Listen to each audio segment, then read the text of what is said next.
you're falling down. False start, you can't get closure. Far cry. Bonjour les aventuriers. Tout d'abord, je voulais vous remercier pour eh bien, tous vos messages et vos commentaires et vos retours au sujet de la dernière vidéo que j'ai réalisée sur le sommeil. Je suis vraiment très contente des résultats que cela a pu avoir sur vous, puisqu'il y a eu vraiment des retours très positifs sur eh bien, la qualité de votre sommeil, donc j'en suis vraiment très heureuse. Aujourd'hui, je vous retrouve pour vous parler de la pratique ayurvédique qui s'appelle Nasya. Nasya, c'est en fait un soin ayurvédique qui fait partie du Panchakarma, c'est-à-dire les 5 actions que l'on utilise pour purifier le corps et le mental en Inde lors des cures ayurvédiques. Donc Nasya, c'est en fait l'introduction de plusieurs choses que l'on peut mettre dans notre nez qui va en fait permettre d'ouvrir, purifier et renforcer les canaux qui se situent dans le nez et qui en Ayurveda donc, sont directement en connexion avec le cerveau. Donc ça s'adresse vraiment à la partie haute du corps comme le cou, les épaules, le visage, donc tout ce qui est au niveau de la sphère ORL ou encore le mental. Donc on introduit en fait plusieurs choses comme par exemple des poudres médicalisées, des ghis médicalisés également, des huiles, donc soit des huiles neutres en fait ou alors des mélanges d'huiles. Je vous avais d'ailleurs parlé de l'huile qui s'appelle Anutailam qui veut dire petite huile et qui est un mélange en fait de plusieurs poudres et d'huile ayurvédique. Donc je vous en avais parlé dans la vidéo au sujet des produits que j'avais ramenés d'Inde. Vous pouvez la retrouver par ici si vous souhaitez la découvrir. Donc aujourd'hui, on va faire vraiment simple, je vais vous parler d'un nasya qu'on peut refaire à la maison et pas celui qui est réalisé finalement pendant les panchakarma en Inde et qui est un petit peu plus complexe au niveau de son élaboration. Finalement, par le nez passe ce que l'on appelle le prana, c'est-à-dire l'énergie vitale, l'énergie que l'on respire. Lorsque l'on respire, on fait entrer de l'énergie dans son organisme. Et cette énergie, elle vient vraiment se répandre partout dans notre corps. Donc dans notre mental, c'est ce qui nourrit notre mental et nourrit notre corps. Donc c'est important qu'il y ait une bonne qualité de prana qui circule et que les canaux soient bien ouverts pour justement donc laisser passer cet air et ce prana à l'intérieur de nous. Donc Nasya, c'est un soin qui est très puissant puisqu'il va agir sur la circulation et les troubles du prana, en fait, d'énergie vitale, qui peuvent affecter donc soit nos fonctions cérébrales, soit nos fonctions sensorielles, ou alors nos fonctions motrices. Nasya, c'est également un soin qui est appelé en sanskrit Shiro Virechana. Pourquoi? Parce qu'en fait, il évacue tous les doshas finalement qu'on a un excès au niveau du haut du corps. C'est pourquoi lorsque l'on fait en fait Nasya, on peut sentir par exemple le dosha kapha qui va ressortir par les yeux. On peut ressentir des larmes qui vont couler, on peut ressentir du mucus qui souhaite sortir soit du nez soit de la gorge avec des glaires qui remontent. On peut sentir aussi des maux de crâne. Voilà, tous ces signes finalement du corps eh bien, expriment les doshas en excès qui se situent dans cette sphère et qui doivent être évacués. Et c'est ce que Nasya va permettre de faire.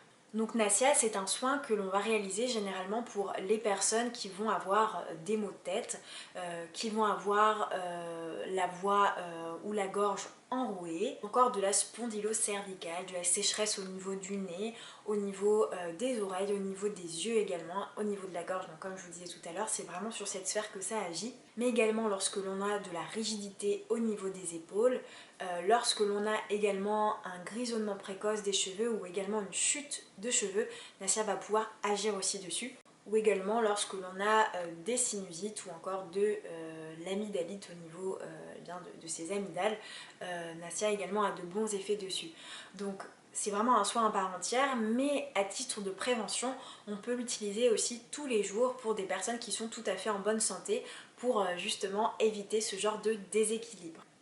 Je vous expliquerai du coup tout à l'heure comment faire Nasya, on le fera ensemble, mais c'est important déjà de savoir quels sont les effets finalement positifs que cela peut avoir sur notre corps et notre mental. Donc déjà tout d'abord Nasya finalement c'est un soin qui va permettre d'améliorer nos organes sensoriels comme la vue, notre odorat, notre ouïe ou également la perception gustative puisque tout ça est relié.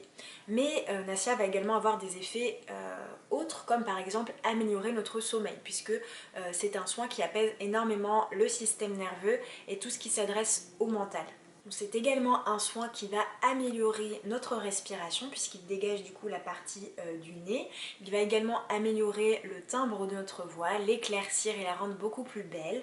Donc pour les chanteurs ou les personnes qui utilisent beaucoup leur voix, c'est un soin d'entretien. Donc c'est un soin également qui va améliorer donc la qualité des cheveux comme je vous l'ai présenté tout à l'heure au niveau du grisonnement, au niveau aussi de l'action sur la chute et également au niveau de leur qualité. Ça leur apporte beaucoup plus de brillance et de force et ça améliore également les muscles au niveau des épaules, du cou et du visage. Par ailleurs, donc, il va agir sur les excès et déséquilibres des doshas Vata, Pitta et Kapha par rapport à ce que je vous ai présenté en introduction de cette vidéo. Donc sur par exemple les maux de tête, sur les congestions nasales ou également tout ce qui est sécheresse oculaire, sécheresse nasale, chute de cheveux également. Enfin voilà, il y a une action vraiment qui est très globale. Donc ça, ce sont les actions qu'aura positivement Nasya finalement sur votre corps, également donc sur votre concentration puisqu'il agit sur l'amélioration de la concentration et sur la détente. Alors il y a tout un tas de recommandations ayurvédiques qui sont tirées donc des textes classiques avec lesquels donc, je me suis reposée pour pouvoir vous réaliser cette vidéo. Donc c'est un soin que j'avais appris en Inde. Mais nous on avait appris en fait différentes techniques donc avec la poudre et le ghee et là donc c'est important aussi de connaître la manière de le faire pour que ça puisse en fait faire ressortir tous les bienfaits et ne pas réaliser d'effets contraires parce que lorsque l'on fait mal Nasya ça peut réellement déséquilibrer le corps. Donc il y a vraiment une façon de faire que je vais vous expliquer après. Mais tout d'abord c'est important de savoir dans quelles conditions le faire. Alors pour pouvoir pratiquer Nasya, vous pouvez le réaliser soit le matin soit le soir ou même le matin et soir si jamais vous avez un déséquilibre qui est assez présent. Donc normalement on réalise Nasya après avoir été à la selle et aux urines. Également après s'être lavé les dents. C'est important voilà, que cette sphère-là soit nettoyée, d'avoir éliminé ce qu'on appelle les malas, c'est-à-dire les déchets avant de réaliser Nasya.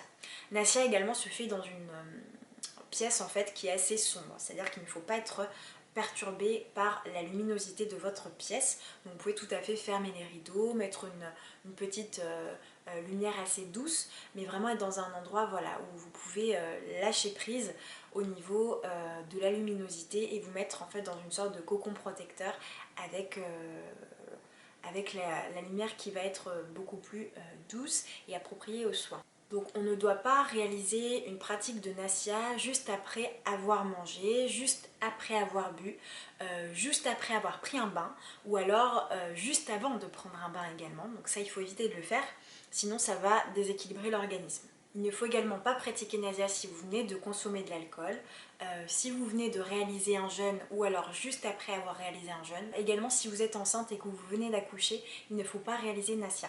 Pareil, si jamais vous avez une rhinite aiguë, une fièvre aiguë, si vous avez beaucoup de toux, si vous avez une hémorragie, pour les personnes également qui sont âgées de plus de 80 ans ou pour les personnes qui ont moins de 7 ans, on évitera de réaliser la pratique de Nasya. Donc pour les huiles, c'est pareil que pour le massage Abhyanga, il va falloir l'adapter à sa constitution ayurvédique ou au déséquilibre que l'on va avoir en fait au moment de l'application de Nasya.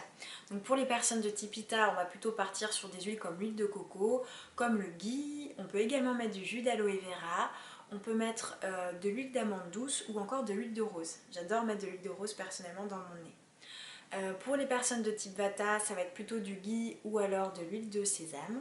Pour les personnes de type Kapha, on va plutôt partir sur une huile de sésame ou alors des poudres, mais pour les poudres, je préfère vous prévenir qu'il faut que ça soit quand même assez encadré au niveau de la pratique avec un praticien ayurvédique qui a été formé à ce sujet parce que vous pouvez mal le faire et du coup ça peut même devenir dangereux et obstruer vos canaux nasaux. Il faut vraiment que ça soit bien réalisé et il y a toute une procédure pour que la poudre soit bien assimilée par le nez.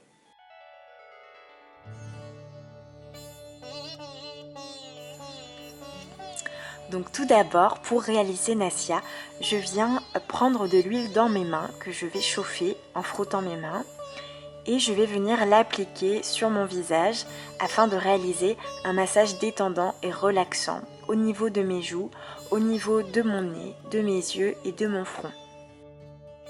Ce massage va permettre d'ouvrir les canaux nasaux beaucoup mieux et beaucoup plus fortement afin que l'huile puisse mieux agir en se diffusant dans le nez. Donc vous allez voir déjà que le nez commence à s'ouvrir et vous respirez déjà beaucoup mieux.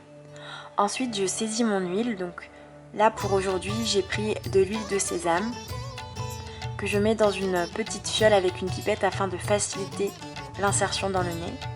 J'ai mis un coussin juste en dessous afin de pouvoir mieux courber ma nuque. Puis, je viens mettre 2 gouttes dans ma narine droite. Je bouche ma narine gauche. Puis, je fais 2 grandes inspirations par le nez et j'expire par la bouche.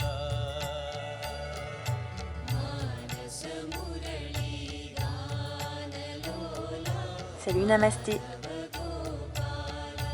Ensuite, je fais la même chose sur la narine gauche. Je mets mon huile, je mets 2 gouttes, puis j'inspire profondément et j'expire par la bouche.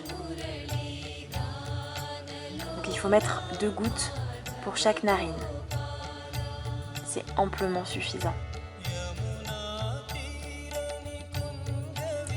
Puis, je facilite la circulation de l'huile en remassant encore un petit peu au niveau des yeux et du front.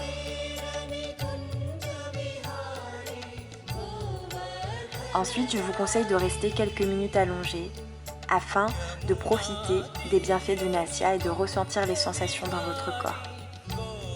Restez 1 à 2 minutes allongés, puis levez-vous doucement.